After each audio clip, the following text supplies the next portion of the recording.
احنا اشتغلنا على القصه دي، ان احنا بنقعد مع الاستاف. انت النهارده لو قلت له مثلا المخيطو ده بدأ فين، فيقول لك مثلا ان هو ابتدى في كوبا في القرن مثلا ال 19، وكانوا بيستخدموه مثلا بيحطوا الليمون على الميه لحد بقى مراحل التطور بتاعته.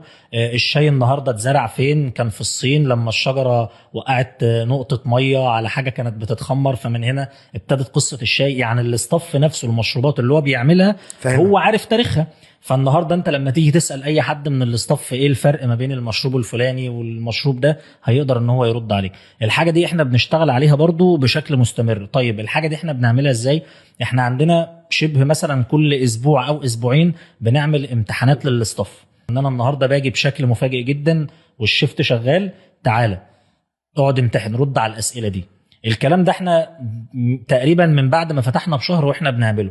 طيب الكلام ده احنا عملناه ليه؟ عشان دايما الاستاف يكون متذكر المشروبات، يبقى حافظ الريسبي.